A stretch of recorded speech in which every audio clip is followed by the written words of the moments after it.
Hi, and in this video, we're going to have a look at Hasura Cloud inside of its observability functionalities, and we're going to be having a talk about the upcoming 2 workshops where we'll be covering this topic in depth, as well as how does Hasura create those blazing fast APIs from your data automatically.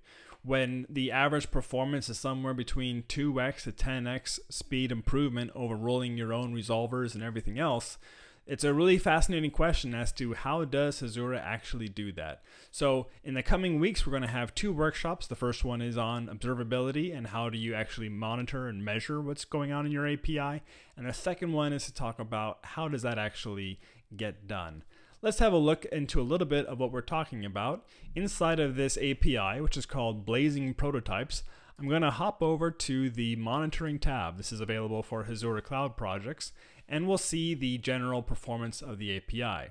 At the moment, I am running a sort of a personal testing library against my API, just running a bunch of requests at random, and we'll have a look at the overall operations to see what's coming into the server here.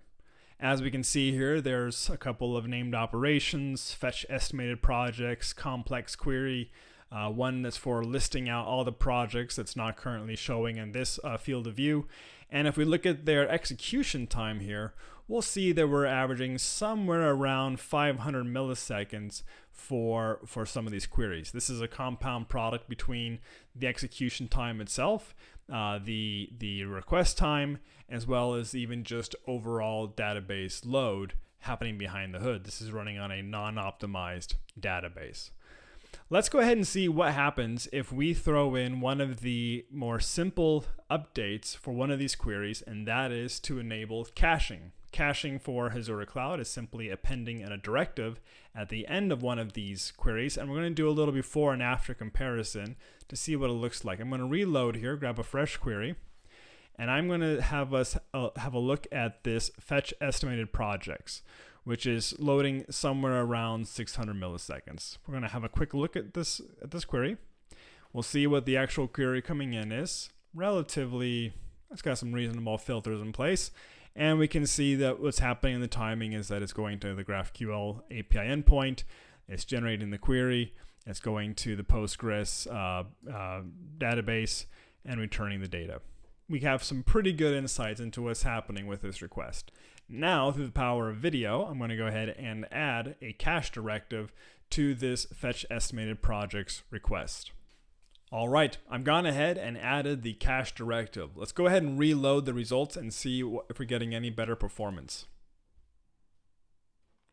So we can see that our first couple of responses back are now down below 10, and in one case below 2 milliseconds in that response. Let's have a look at what's happening here under the hood. And we'll see that we're hitting the API endpoint, we're formulating the query, and we're getting a cache hit and responding right away. That is a substantial improvement on speed overall, and I think we can be completely happy with those kind of results. We can see as well that the complex query itself is taking a little bit longer. Let's go ahead and add cache directives to that. All right, we've added the cache directives to the complex query. Let's go ahead and reload and see what we're looking at. While we're waiting for one of those requests to come in, we can see already that we've been able to reduce that one to less than 5 milliseconds execution. Let's see what's actually happening under the hood here. This complex query is in fact a complex query. We can see that the project is getting a whole bunch of filters, and those filters are doing comparison and searching in and everything that you would not want to do for an optimized query. But with the cache directive in place, we're able to get very, very fast responses from the server, which reduces your database load. It allows you to have faster API experiences for your customers, and overall creates a better and more stable application.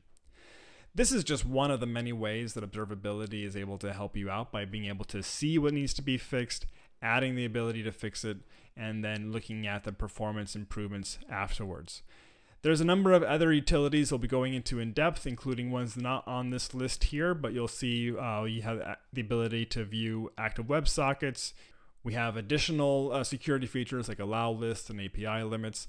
All of these things will improve the overall stability of your API, all of which is available using this observability entry point to your API itself. All of that being said, the Hasura API itself is already running an optimized version of those queries by creating the most efficient query possible to your Postgres database. And so in these upcoming 2 workshops, we'll be looking at the observability system. How do you integrate with things like Datadog and New Relic? How do you look at custom tooling as well as the tooling Hasura Cloud provides? As well as then how does Hasura itself generally create these fast queries, and what performance opportunities does that make for us down the road? I hope you would enjoy this video. I hope to see you at those 2 workshops, and we'll see you in the next video.